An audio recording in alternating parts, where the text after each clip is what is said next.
another facet of evangelicalism specifically is the predicate that you're supposed to further the kingdom. Evangelism specifically is about spreading the gospel. It's about witnessing to non-believers so that we could bring them into the church. I talk about this and I still feel a lot of like embarrassment and almost guilt for the people that I did witness to while I was still an evangelical Christian. And I did like bring them into the Christian church, and some of the, or actually the majority of them that I did like quote unquote witness to, they're still diehard Christians, and I feel so weird about it. Some of them have messaged me and been like, I thought you were Christian, like what's going on? What happened to your faith? And I'm just like, yeah, I walked away from all of that. Sorry that you're still in it. It's so weird. It's so slimy and gross.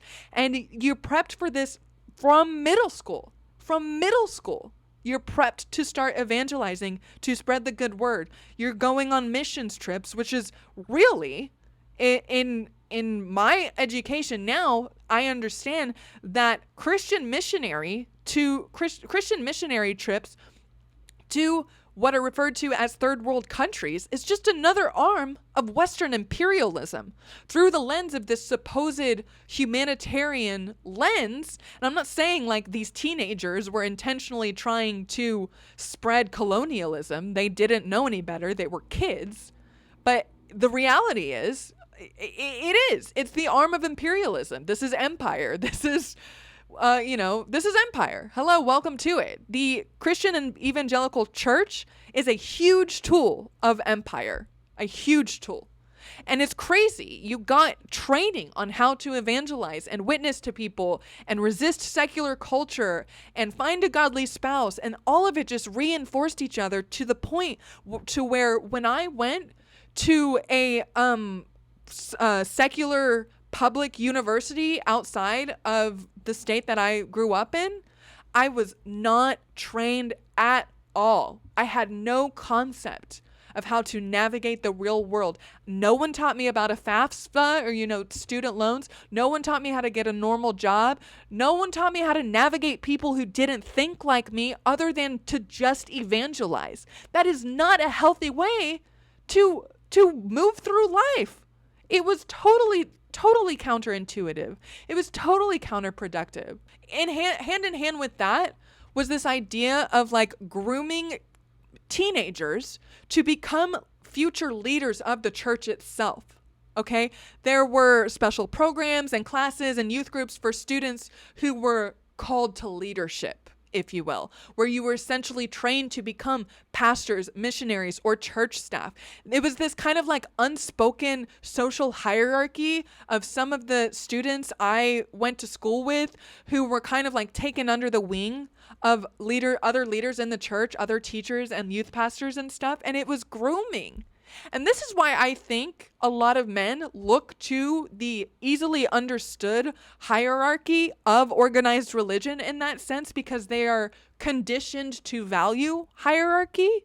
So that's just kind of my own personal theory. But that leads me to talk about celebrity pastors and celebrity pastor cultures. Like the lead pastor of the church I went to, he had a security team around him. He had a security team around his family. And of course I wanted, them and everyone to be safe, but he was treated like a celebrity CEO. His face was all over the brand. He was a star in a TV show. Okay. And maybe not my specific megachurch, but other megachurch leaders, they're on billboards, they're on buses, they're on church merch, okay? And people would brag about knowing them personally or name drop if they'd been to their house, like I used to do. I used to do that, okay? It was just this very interesting hypocrisy to villainize celebrities in Hollywood and then have these homegrown ones right there in the church who pull a lot more weight than anyone else in your life because they're in the pulpit. They're on the stage. They had more power. And questioning that, having any doubt, asking hard questions at all was not encouraged. It was often treated as a lack of faith. It was a slippery slope. There are so many ways that I could get into about how to deal with doubt in the Christian faith. Many were taught that doubt came from the devil. I was taught that doubt came from the devil or from leaning on your own understanding that's based off of a biblical scripture. It was crazy. It was crazy. And, that can really come into play when you're trying to do the mental gymnastics of convincing yourself that the earth is only 6,000 years old or that Noah's Ark was historical fact and that evolution is a lie fabricated by Satan.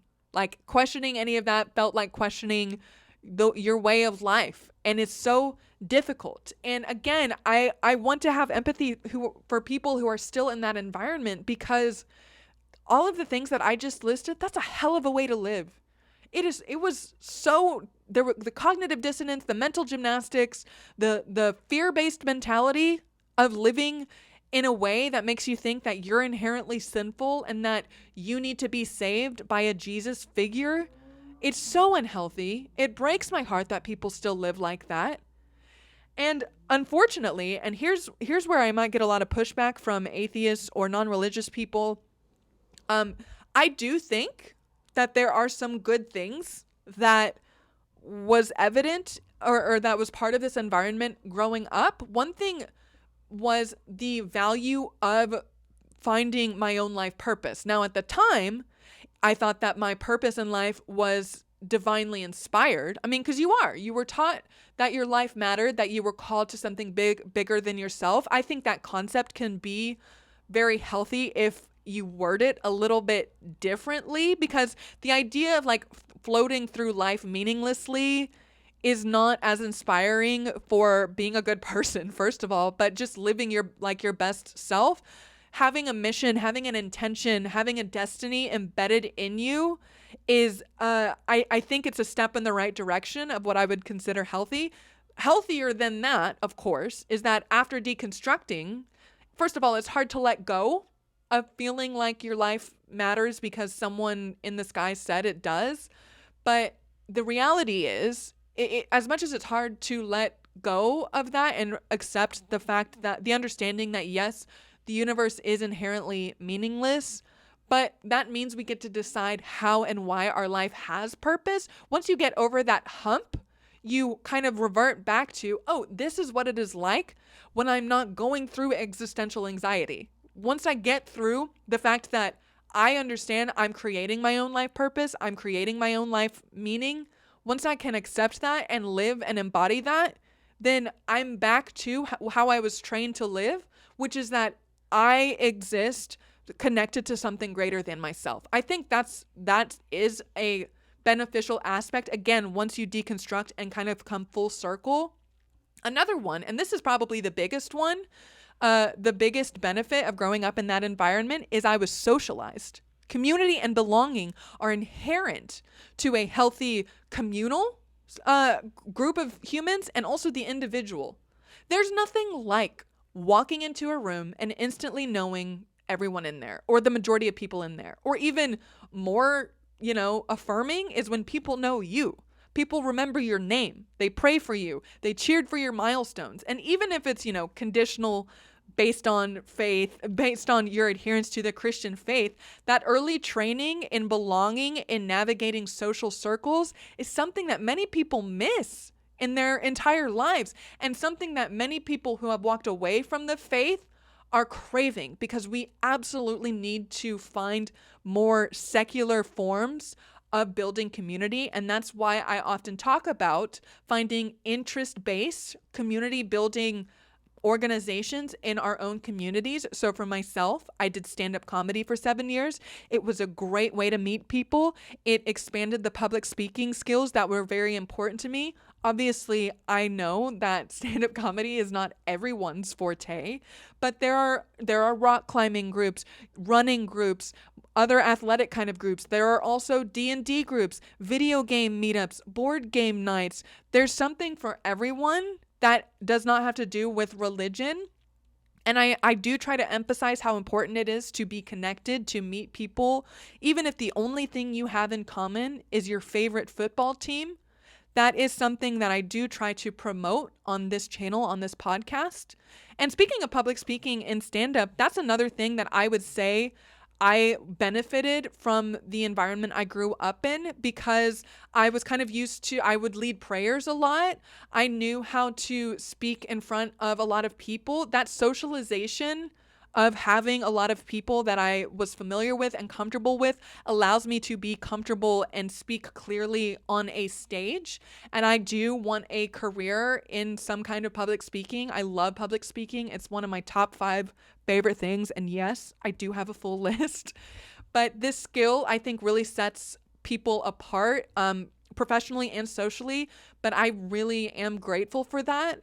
I also am grateful for the resilience and commitment to believing that life will turn out better. Now, of course, under the umbrella that God is in control of my life and there's a divine plan, I think there are some unhealthy aspects to avoiding accountability with that specific lens on believing that life can work out. But even just from a scientific standpoint, the science of positivity, the psychology of positivity, not the toxic kind of positivity or optimism that negates the prevalence of suffering on this planet, that just falls into kind of a privileged, I don't have to care about anything because I've got everything I need mentality. I'm not talking about that, but just a general level of resilience and commitment to building a better life, I think was originally kind of conditioned in me thanks to the environment I grew up in. And I had to come back to that after I deconstructed and kind of reform it in a sense that is, I think, more moral, because I have to take accountability for my own future instead of just trusting an outside force. Even though, as I say that, I do think there is a healthy level of surrender to life, to the flow of this reality, that can be really healthy instead of trying to be, too controlling. But just that tension between surrender and taking action, I think I was raised with some really useful tools and skills because of the Evangelical Christian church, particularly almost like looking inward all the time. And like, it's funny because at the time, whenever I heard that little voice in the back of my head kind of leading me in a certain direction, I would attribute it to God or Jesus or the devil in the case of, it falling under what I would at the time call a temptation to sin. Do you know what I mean? Like, this goes back to spiritual warfare. Any thoughts in my head, it never really felt like they were my own. I always felt like they were just from these spiritual forces battling over my soul. And that's a very, very insidious and sinister way of looking at these thoughts that we have in our head. However, I do think that looking internally and trying to sift through our thoughts is something that I had deep training in.